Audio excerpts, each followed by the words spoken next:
My journey for this idea began in about 2012.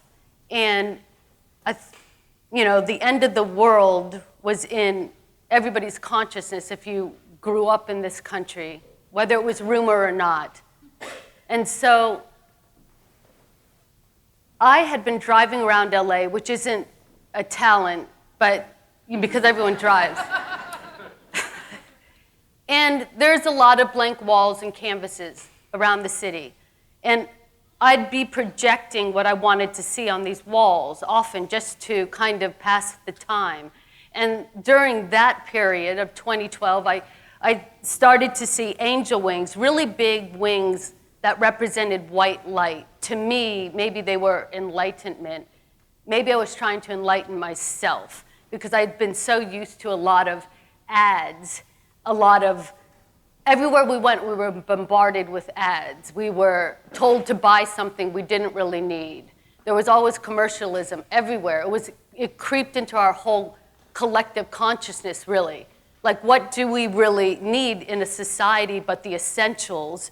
But because we live in a Western world, it was, day after day, buy this, you're not cute enough, you're not whatever enough. You need this to really be good. So I was like, I'm doing a freebie. I'm doing something for the people. I want to do something I want to see. And so I had in mind these big wings, and I felt very urgent about it. And these are the first pair I did with friends from downtown Los Angeles in the Arts District. And I had pre-painted them. I had put them on paper that I painted at home. And then one day with my friends doing Lookout, we pasted them up.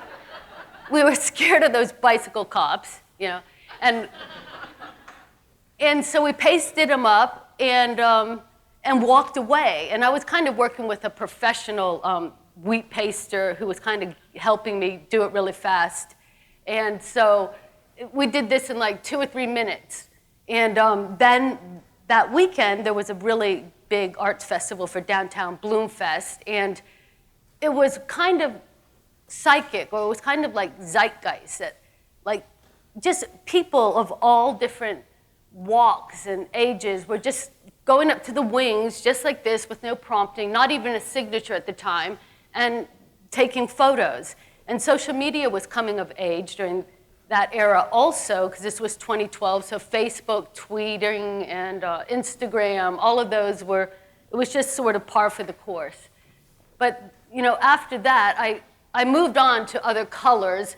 I particularly use a lot of violets and blues because during like meditation and higher chakra or self-realization colors, a lot of the violets and the indigos really resonate with that 7th chakra, self-realization. So that's intentional, but I had, different forms and different patterns. And people started to, like average people, like cops, people of all walks. Not average, sorry. Don't arrest me. Okay, but so Gary Leonard, this photographer from LA, really helped me out because, not intentionally, he just took a shine to those street wings, and during the election year, all the mayor candidates took photos after requested, and then he got Reardon and Villalobos. I could never say his name. Anyway, so he did all the mayors, and that was kind of a first that I thought that, the politicians here in Los Angeles are embracing street art. And that in itself is fascinating to me. And eventually, a lot of his photos are in the cathedral in downtown LA in a series, and the Archbishop blessed his whole photography exhibit on Sunday Mass a couple weeks ago. But this was in Kenya, and this was the same year, 2012, and I had traveled to Kenya on a film project, but the same need in me to kind of enlighten humanity, or just to give it like some type of lift, was to me going to talk in Kenya. So I met these street kids, and they had a fledgling boxing team, and they were sleeping in that courtyard over there to the left. That's where their home was. So with their help, I put up some wings. And earlier that year, 3 of their buddies had been burnt to death by the villagers for being accused of stealing. And so I ran into them during that period, and they sniff glue and things, but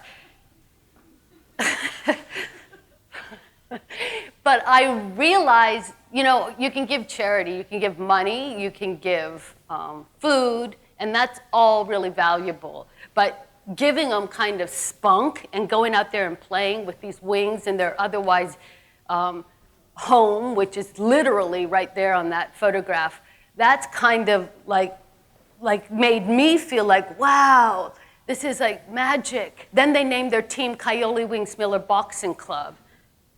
And that's like literally in the Nairobi government official sports authorities. But I moved on, you know, these are like that middle photo there is actually a drummer in Australia, a very popular young girls are crazy about that guy. And so he got like 500,000 likes on his angel wing photo. And I learned all about 14-year-old girls going, whoa, you know. And that's in Australia on the top right. That's down at Angel City Brewery, and that's just one of my favorite photos on the left. And then I ended up in Juarez. I was asked to come down there, and I did 6 down there, and it was kind of scary because we had heard all about the drug cartels, and there had been so many people raped and killed over there because of the drug situation. But it was cleaning up, and so I worked with a group that was saying to me, help heal, bring these wings that might feel healing for the people. And so I did, and then this photo went was photo of the week or the day in like Telegraph, BBC, The Guardian, the Jakarta Globe, where my Indonesia, where, you know, all over the world. So I was glad that resonated with the international press. And the photographer did an amazing job. And then I kept having this urge and this feeling that there's more to these wings in me. And so I kind of was like, if conflict areas, like that was in the Baltimore riots, the little boy on the left over there, and he actually, when I was putting up those wings in Baltimore right after the riots, I had met a lot of the kids and the youth that were all, they were like, what are you doing? Can we help? And so they all helped, and I learned a lot from them because I was saying, well, is it okay if I put these wings up? And the kids were saying, it's like a holiday. The cops are so mellow after all that bad press. You can do whatever you want today. Go ahead, paint. And so that was awesome. And so that little boy got me water. He took me around the neighborhood.